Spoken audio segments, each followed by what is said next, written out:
कैसे हैं आप? ठीक होंगे, इसलिए कि घर में हैं। कोरोना से बचने का एकमात्र उपाय घर में रहना, इसका पालन हम लोग करते रहेंगे। आइए हम लोग some basic concept of chemistry को आगे बढ़ाएं। Some basic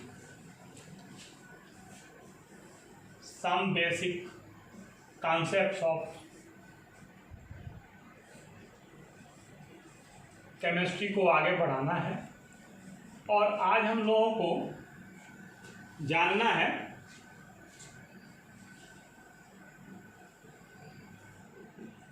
amount of matter, that is mole concept.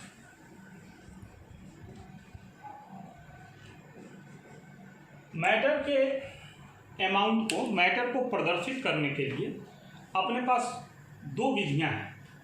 कैसे कैसे प्रदर्शित कर सकते हैं? तो एक विधि है बाई मास, द्रव्यमान के द्वारा। जैसे कोई द्रव्य है तो वो 5 किलो है, 2 किलो है, 100 ग्राम है, 50 ग्राम, ऐसा हम लोग व्यक्त कर सकते हैं। और दूसरी विधि है by numbers.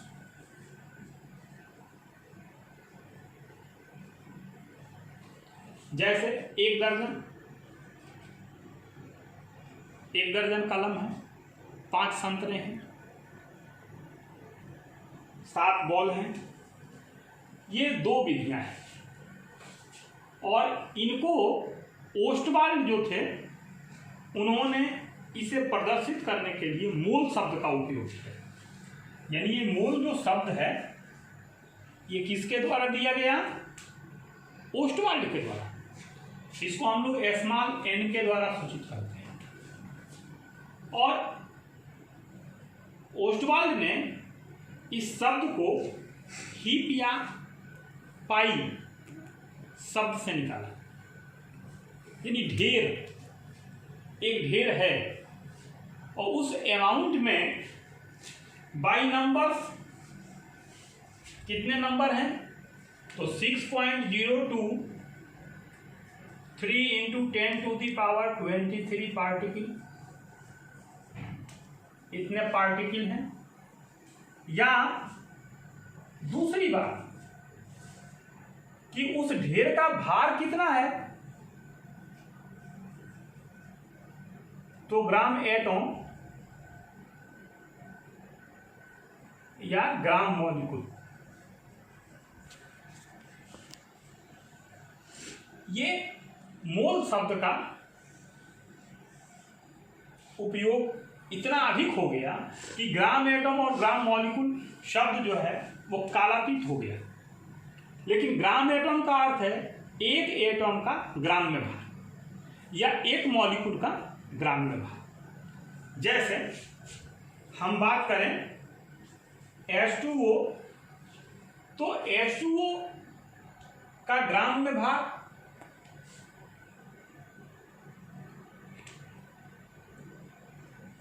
m of H2O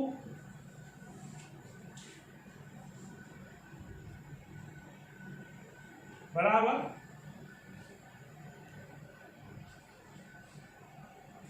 1 × 2 + 16, this is equal to 18 gram. This is equal to 1 gram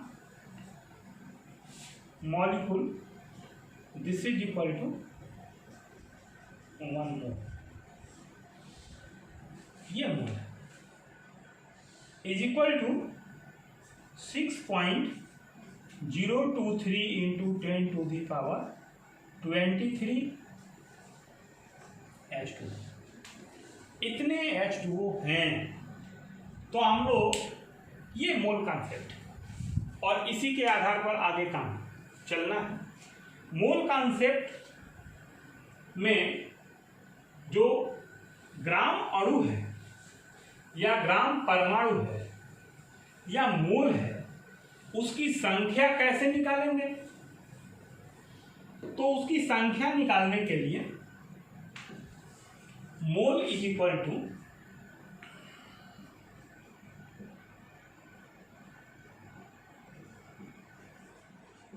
weight of matter in gram upon M. यदि यहां पर मोल की जगह ग्राम एटॉम है तो weight of atom in gram upon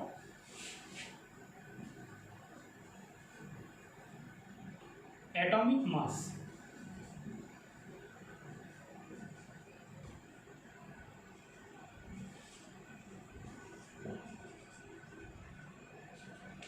यदि यहां पर ये भी मोल है, ये भी मोल है, ये भी मोल है, यदि यहां पर ग्राम मॉलिक्यूल है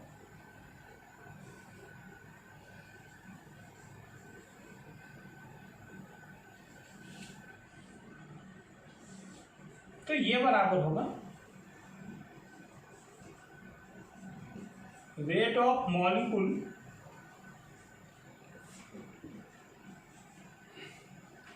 इन ग्राम अपॉन मॉलिक्यूलर वेट। इसको हम लोग थोड़ा बहुत जान भी चुके हैं।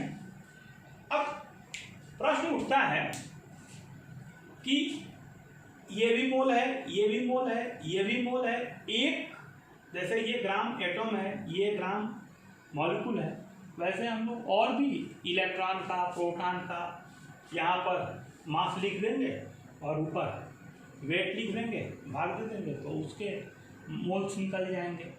अब एक मोल्स में कितने पार्टिकल हैं तो 6.02, तो इतने मोल्स में कितने पार्टिकल होंगे तो इसमें 6.023 इंटू 10⁻23 का गुणा करके निकाल सकते हैं। जैसे कोई पूछे आपसे कि find the number of CO2 इन, अगर आपसे कोई पूछे कि find the number of CO2 in 22 gram of CO2, 22 gram CO2 में CO2 के कितने नंबर्स हैं तो हम लोग लिखेंगे कि 1 मोल, मोल निकालेंगे, mole M is equal to W upon M। W means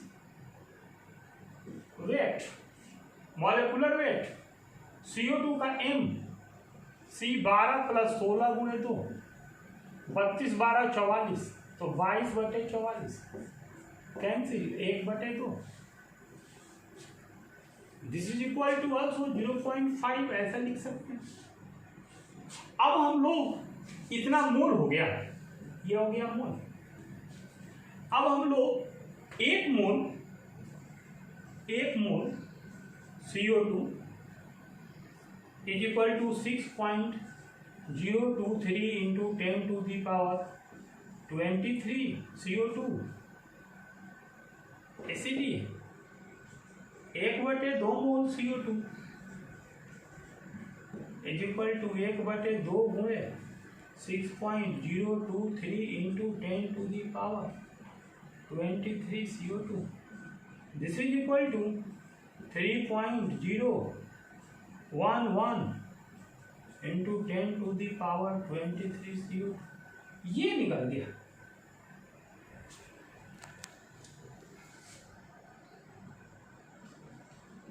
number of CO2 इन 22 ग्राम। 22 ग्राम में CO2 का नंबर ये होगा, देख रहे हैं, बहुत आसान है। पहले हम लोगों ने क्या किया कि ये क्वेश्चन था, प्रॉब्लम, ये उसका solution.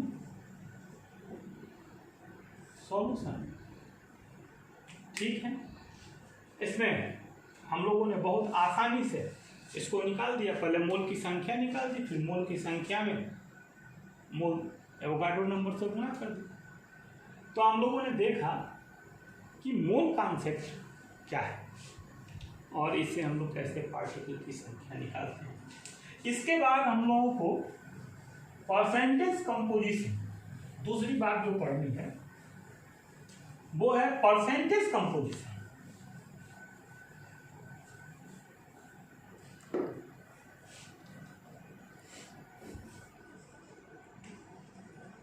Percentage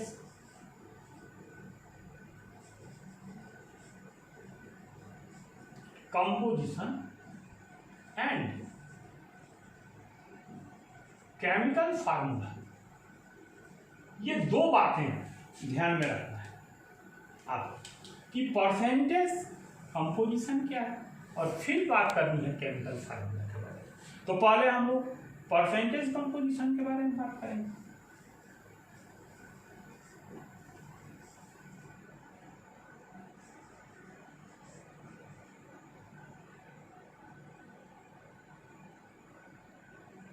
percent composition, this is equal to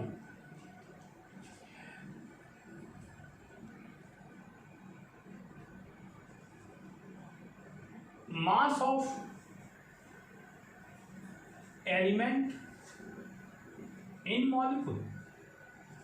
molecule में एलिमेंट का कितना द्रव्यमान है upon molecular mass, molecular mass और गुणे 100। अब इससे निकल जाएगा परसेंटेज कंपोजिशन। आप बात करें, जैसे हम लोग यदि बात करें H2SO4, that is sulphuric acid, इसका नाम जानते हैं। अब H2SO4 का मॉलिक्यूलर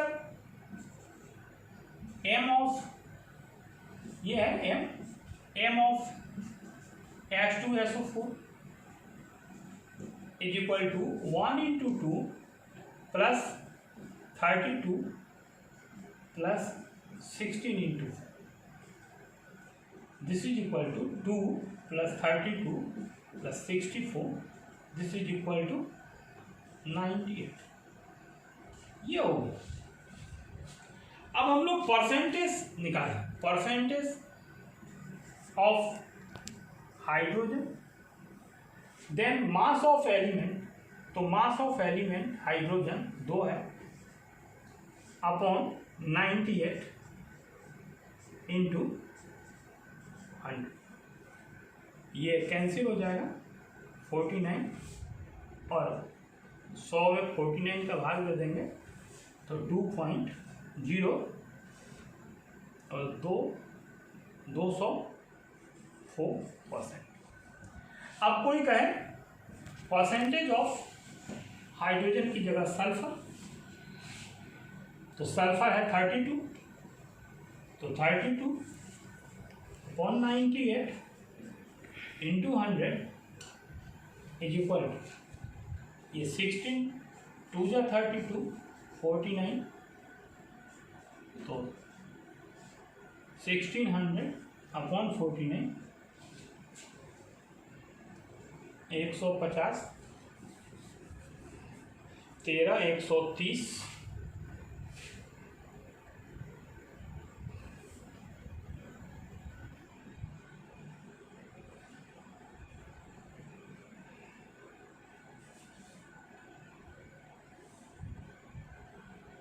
तो 30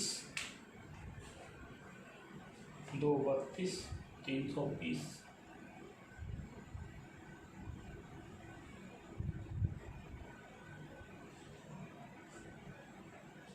32.6%। For percentage of oxygen is equal to 64 upon 98 into 100, 49, 32, 49, यह इसके दुगुना हो जाएगा, अप्रॉक्सीमेट 65 पॉइंट, इतना होगा। ऐसा करके हम लोग निकाल सकते हैं। क्या निकाल दिया? Percentage value. अब दूसरी बात है कि केमिकल फार्मूला कैसे निकालना, समझ में आ रहा है ना? नहीं हो रहा है? अरे भैया कुछ नहीं है परसेंटेज कंपोजिशन निकालने में। यहाँ परसेंटेज कंपोजिशन लिखेंगे, ऊपर उस एलिमेंट का, जैसे H2SO4 है तो उस एलिमेंट का यहाँ पर द्रव्यमान लिखेंगे जिसका हम लोगों को परसेंटेज वैल्यू निकालना है, और पूरे यौगिक का द्रव्यमान नीचे लिख देंगे। जैसे H2SO4 के पूरे यौगिक का द्रव्यमान 98 है, 90 है। और अब हाइड्रोजन का निकालना है तो हाइड्रोजन है दो हाइड्रोजन है, सल्फर 32 है, 16 तो 64 है, ऑक्सीजन तो पहले हाइड्रोजन का निकाल दिया, फिर सल्फर का निकाल दिया, फिर ऑक्सीजन का निकाल दिया। हाइड्रोजन का निकाला तो 2 ऊपर 98 नीचे, सल्फर का निकाला तो 32 ऊपर 98 नीचे, और जब ऑक्सीजन का निकाला तो 64 ऊपर 98 नीचे। 100 का गुणा कर दिया। प्रतिशत निकालने आता है ना, गणित पढ़े हो ना हाई स्कूल में, प्रतिशत निकालना वैसे ही निकाल दो ना, ठीक है। चले आगे आओ। तो एक तो बात हम लोगों ने देख ली, ये पहली बात क्या, परसेंटेज कंपोजिशन। अब क्या है केमिकल फार्मूला। तो आइए अब केमिकल फार्मूला को देखें। केमिकल फार्मूला क्या है? रासायनिक सूत्र किसे कहते हैं? रासायनिक सूत्र किसे कहते हैं? Chemical formula. केमिकल फार्मूला यही है ना, पानी तो हाइड्रोजन का ऑक्साइड, 2 हाइड्रोजन 1 ऑक्सीजन, पानी, ये केमिकल फार्मूला है। सल्फ्यूरिक एसिड, हाइड्रोजन सल्फेट, ये सल्फेट है, ये हाइड्रोजन है। तो इसको बोलते हैं कि इसमें परमाणु की जो यौगिक में उपस्थिति है उसके संख्यात्मक मान को उसके नीचे लिख करके वो प्रदर्शित कर दिया जाता है, रासायनिक सूत्र कहते हैं इसको। ये सूत्र 2 प्रकार के होते हैं, एक को बोलते हैं इंपीरिकल फार्मूला, इंपीरिकल फार्मूला, और दूसरे को बोलते हैं मॉलिक्यूलर फार्मूला।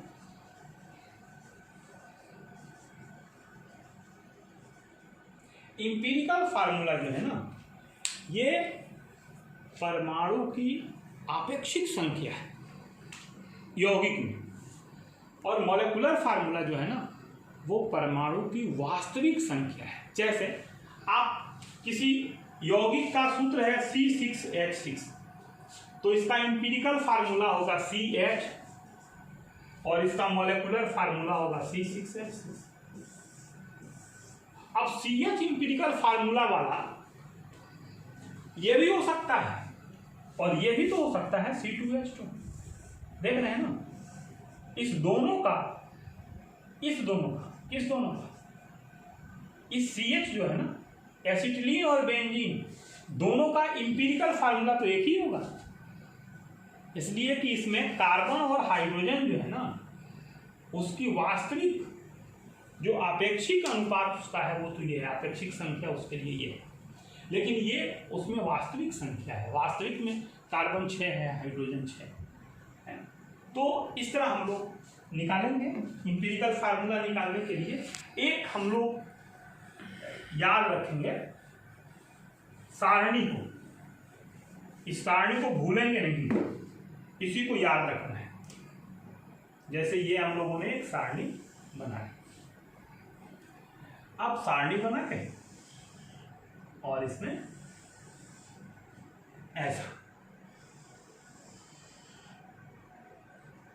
पहले में लिखना है एलिमेंट, ध्यान रहेगा ना, पहले में एलिमेंट, दूसरे में परसेंटेज वैल्यू, प्रतिशत मात्रा। तीसरे में मास, द्रव्यमान। चौथे में मास अपॉन परसेंटेज वैल्यू। इसको बोलते हैं आर नंबर या रिलेटिव नंबर, इसको बोलते हैं रिलेटिव नंबर। और फिर relative number R number upon lowest relative number.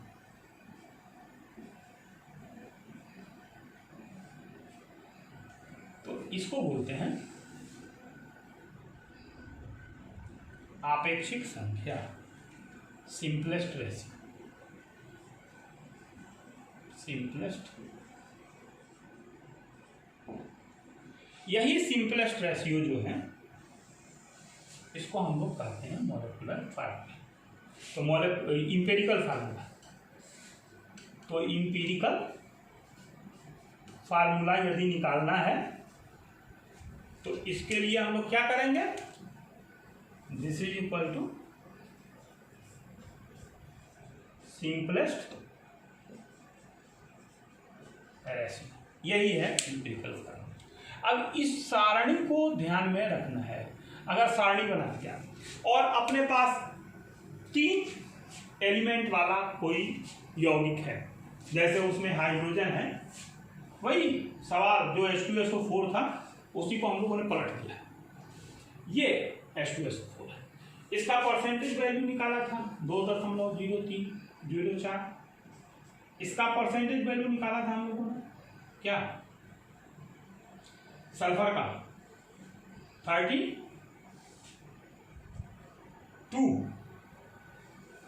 Point,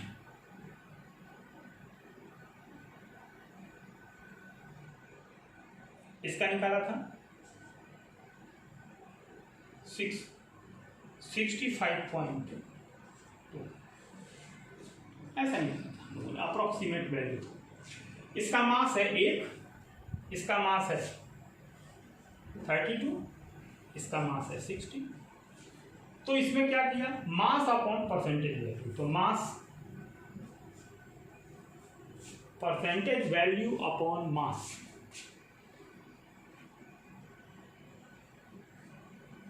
percentage value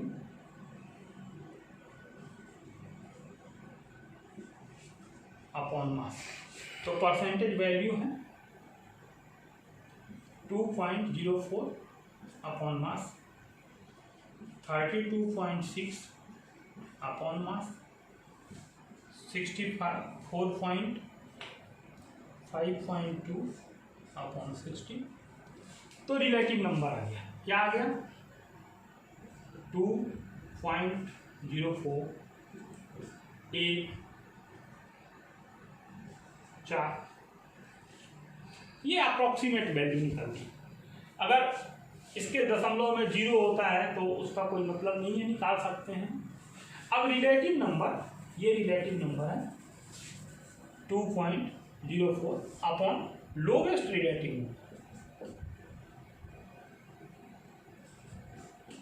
सबसे तीनों में सबसे लोवेस्ट 1 है, तो 1 2 3 सब में, तीनों में 1 से भाग दे दिया।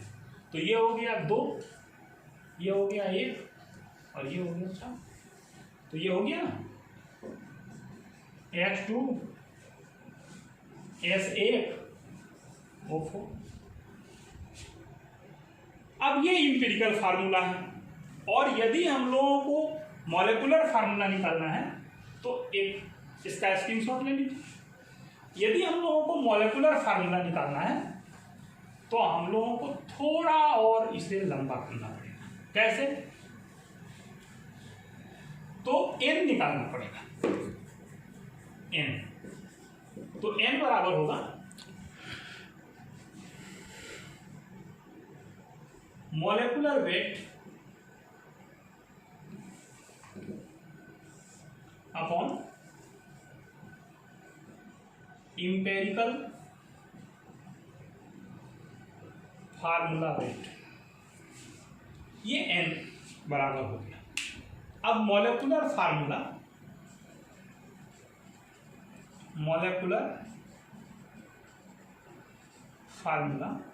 इज इक्वल टू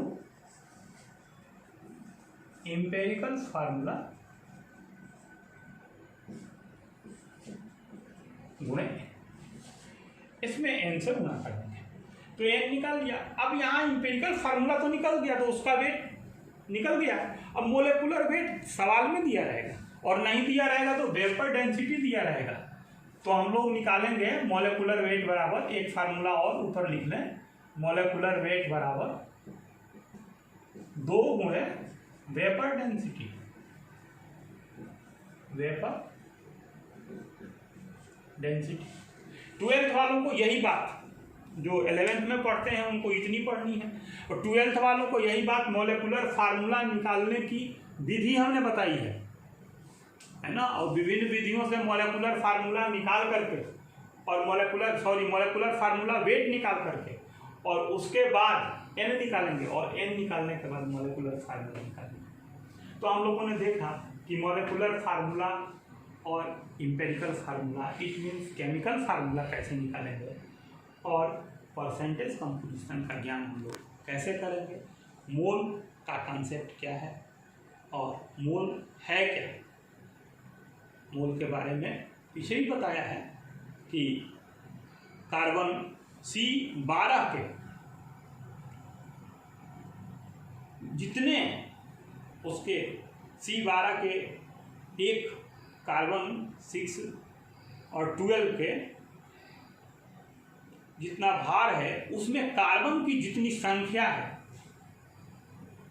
उसी संख्या को 6.023 × 10⁻23 इतने के समूह को तौल किया गया है, वजन किया गया है, निकाला गया है और उसको एक मोल बताया गया है। पाई से एक ढेर है, ओस्टवाल्ड ने इस शब्द को बताया था। इन तमाम सारे बातों का आप अभ्यास करेंगे, पढ़ेंगे, इस पर न्यूमेरिकल भी बनाएंगे और प्रॉब्लम होगी तो हमसे बात करेंगे। ठीक है, हमारा नंबर सबके पास है और व्हाट्सएप नंबर सबके पास है और उसके साथ ही ये वीडियो है, यहाँ भी कमेंट कर सकते हैं। यूट्यूब में जा कर के वीडियो को देखें, लाइक ज़रूर करें, सब्सक्राइब करें, अपने मित्रों में शेयर करें और अगले वीडियो का इंतजार करें। Thank you.